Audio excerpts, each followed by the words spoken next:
Hello guys, welcome back to the channel. मेरा नाम है पीयूष, आप देख रहे हैं कार लाइट। एंड गाइज आपके सामने खड़ी हुई है 2024 all new Maruti Suzuki Celerio की ZXi प्लस वेरिएंट खड़ी हुई है। गाइज इस वीडियो में हम लोग बात करने वाले हैं क्या इसकी मिनिमम डाउन पेमेंट रहने वाली है, मंथली EMI क्या रहेगी, क्या रेट ऑफ इंटरेस्ट लगेगा, और गाइज उसके बाद कितना आप as a part of interest कितना एक्स्ट्रा पे कर देंगे, और कितना मिनिमम डाउन पेमेंट रहने वाला है, व्हीकल की ऑन रोड प्राइसिंग वगैरह। अगर इसका आपको डिटेल रिव्यू चाहिए तो बिल्कुल हमारे चैनल कार लाइट पे जाकर चेकआउट कर सकते हैं। वहाँ पे आपको इसकी full detail review, interior exterior, dimension, weight, safety features, pricing, colour option, हर एक चीज़ मिल जाएगा। एंड शोरूम का सारा कॉन्टैक्ट डिटेल आपको स्क्रीन पे बिल्कुल अभी शो हो रहा है। कोई भी प्रोडक्ट चाहिए भाई अपना अरीना की, बिल्कुल आप यहाँ पे आ सकते हैं। चलिए फ्रेंड्स, सबसे पहले अगर हम लोग बात कर लेते हैं प्राइसिंग की, तो गाइस मारुति सुजुकी सेलेरियो की गाइस ZXi प्लस मॉडल आपके सामने खड़ी है ब्लैक कलर में।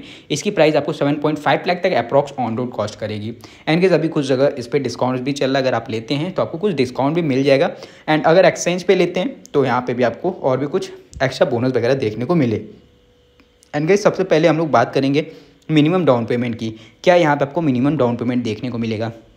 सो गाइज अगर आप 1 लाख रुपए देते हैं, 1 लाख रुपीज़ अगर देते हैं तो इस कार को ईजिली आप फाइनेंस करा सकते हैं।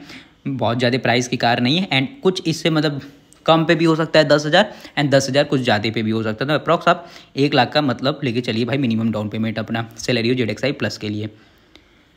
सो गाइज अगर आप 1 लाख रुपए मिनिमम डाउन पेमेंट लेते हैं, एंड अभी RBI की तरफ से ही ROI जो है, रेट ऑफ इंटरेस्ट, वो ज़्यादा चल रहा है, तो भाई हम लोग एज ए स्टैंडर्ड 9.8% का ROI लेके चल रहे हैं। और सबसे पहले हम लोग टेन्योर चूज़ करेंगे 1 साल का। गाइज हम लोग 1 साल से लेके टोटल बात करने वाले 7 साल के लिए। तो सबसे पहले अगर आप 1 लाख रुपये मिनिमम डाउन पेमेंट देते हो तो 1 साल का टेन्योर चूज़ करोगे तो आपका जो मंथली इंस्टॉलमेंट पड़ेगा, EMI जो पड़ेगा, वो 56,400 रुपीज़ पड़ेगा गाइज। एंड वीडियो की स्टार्टिंग में मैं आपको पहले ये बता देता हूँ गाइज, जैसे जैसे आप अपना टेन्योर को बढ़ाते जाएंगे वैसे वैसे आपका EMI अमाउंट जो होगा वो तो रिड्यूस होगा, लेकिन जो आपका पार्ट ऑफ इंटरेस्ट है, मतलब जो आप इंटरेस्ट पे कर रहे हो, वो भाई बढ़ता जाएगा। तो इस बात का आप लोग बिल्कुल ध्यान रखिएगा। अगर आप ये सोच रहे हैं भाई चलो EMI कम आ रहा है, लॉन्ग टर्म पे कर देते हैं, टेन्योर को बढ़ा देते हैं, तो भाई ये गलत है। इस पर आप बहुत ज़्यादा इंटरेस्ट पे कर लोगे। आप टोटल कैलकुलेशन करोगे तो आप बिल्कुल समझ में आ जाएगा। तो गाइस अगर टेन्योर को बचा लेते हो तब आप अपना इंटरेस्ट बचा लोगे, या तो डाउन पेमेंट ज़्यादा कर देते हो तब अपना इंटरेस्ट आप बचा लोगे। तो फर्स्ट ईयर का मैंने बता दिया 56,400 यहाँ पे EMI आने वाला है। और जो गाइज आप देख रहे हैं आपका जो as a part of interest रहेगा, जो आप इंटरेस्ट पे करेंगे गाड़ी का,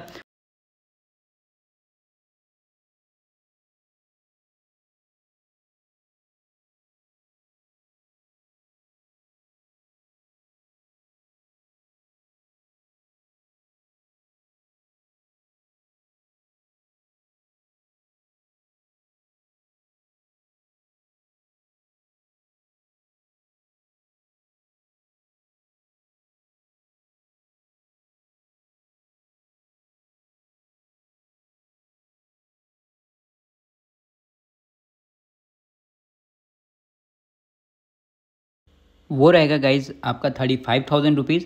एंड अब हम लोग बढ़ते हैं भाई आगे। तो गाइज अगर आप 2 साल का टेन्योर चूज़ करते हैं 24 मंथ का, तो आपका मंथली जो EMI पड़ने वाला है वो 29,980 रुपीज़ पड़ेगा, मतलब अप्रॉक्स 30,000 रुपये EMI पड़ने वाला है। वही अपना 1 लाख का डाउन पेमेंट रहेगा, एंड भाई अपना 9.8% का rate of interest, and 2 year का अपना टेन्योर चूज़ किए। तो गाइज यहाँ पे आपका जो as a part of interest रहेगा वो भाई रहने वाला 70,000 का, मतलब गाड़ी के प्राइस के अलावा आप 70,000 देंगे एक्स्ट्रा। तो गाइज़ ये पार्ट सिर्फ इंटरेस्ट का होता है। इसके बीच में जो चेक बाउंसिंग होती है और एक्स्ट्रा चार्जेस होता है, बिल्कुल उसको निकाल दीजिए। ये सिर्फ एज अ पार्ट ऑफ जो आपका इंटरेस्ट रहता है वो रहता है। बाकी बीच में जो एक्स्ट्रा चार्जेस वगैरह लगते हैं, बाउंसिंग चार्जेस लगते हैं, तो ये सब बिल्कुल अलग रहता है भाई। एंड 3 साल की अगर बात कर लेते हैं 36 मंथ की, तो यहाँ पे गाइज़ आपका जो रहने वाला है EMI वो पड़ जाएगा अप्रॉक्स 21,000 का। और फिर as a part of interest में आप 1,04,000 रुपये दे देंगे। तो गाइज़ इस बात का मैंने आपको पहले ही बता दिया था, इस बात का आप ध्यान रख रहे होंगे कि जैसे जैसे आप टेन्योर को बढ़ाते जा रहे हैं, EMI तो पहले तो भाई आप देख रहे थे कितना ज़्यादा था, अब तो 21,000 पे आ गया है। पहले आप रेट ऑफ इंटरेस्ट कम पे कर रहे थे, लेकिन अभी 1,04,000 अप्रॉक्स दे रहे हैं। एंड उसी के बाद आप बढ़ते हैं भाई 4 साल के लिए। तो अगर 48 मंथ का अगर टेन्योर चूज़ करते हैं तो 16,500 रुपीज़ आपका EMI पड़ने वाला है, एंड अप्रॉक्स 1.5 लाख रुपये as a part of interest आप देंगे। और अपना रेट ऑफ इंटरेस्ट वही 10% का रहने वाला है, और 1 लाख रुपये मिनिमम डाउन पेमेंट। फिर उसके बाद बढ़ते हैं, अगर आप 5 ईयर का टेन्योर चूज़ करते हो तो 60 मंथ का। तो गाइज़ यहाँ पे आपका जो रहने वाला है EMI वो 13,800 रुपीज़ रहेगा, and 1,80,000 rupees as a part of interest, मतलब गाड़ी के प्राइस के अलावा आप एक्स्ट्रा देंगे। एंड उसी के बाद अब बात कर लेते हैं 6 साल के लिए। 6 साल का अगर टेन्योर चूज़ करते हैं तो EMI पड़ने वाला है भाई आपको 12,000 रुपये हर महीने 12,000 की इंस्टॉलमेंट रहने वाली है। एंड यहाँ पे आपका वही 10% का रेट ऑफ इंटरेस्ट, 1 लाख रुपये का मिनिमम डाउन पेमेंट, एंड जो as a part of interest 2,17,000 rupees आप एक्स्ट्रा देंगे जो अपना इंटरेस्ट का पार्ट है। बाकी गैस फिर से बोल दूं, जो चेक बाउंसिंग वगैरह रहते हैं और भी चार्जेस वगैरह मैंडेट वगैरह के चार्जेस लगते हैं वो सब बिल्कुल अलग होते हैं। ये सिर्फ 9.8% का जो इंटरेस्ट है उसका है भाई इंटरेस्ट। एंड 7 साल के लिए अगर हम लोग बढ़ते हैं भाई लास्ट, तो गाइस यहाँ पे आपका जो EMI रहने वाला 10,700 रुपीज़ का रहेगा और 2,60,000 अप्रॉक्स आप यहाँ पे इंटरेस्ट दे देंगे। सबसे ज़्यादा इंटरेस्ट 2,56,000 है, सबसे कम था 35,000 रुपये का। अगर 1 लाख रुपये डाउन पेमेंट देते हैं, टेन्योर चूज़ करते हैं 1 साल से लेकर 7 साल तक का, और सबसे मिनिमम कम से कम समझिए 8,000 तक आप अपना EMI लेते हैं। वो तो भाई आपके ऊपर मैटर करता है, अगर डाउन पेमेंट को बढ़ा देंगे EMI और कम आ जाएगा, 5,000 पे भी पॉसिबल है, लेकिन वो सब भी चीज़ें हर एक के ऊपर डिपेंड करता है भाई। डाउन पेमेंट कम दे रहे हैं, टेन्योर ज़्यादा चूज़ करें तो EMI कम आएगा लेकिन इंटरेस्ट भागेगा।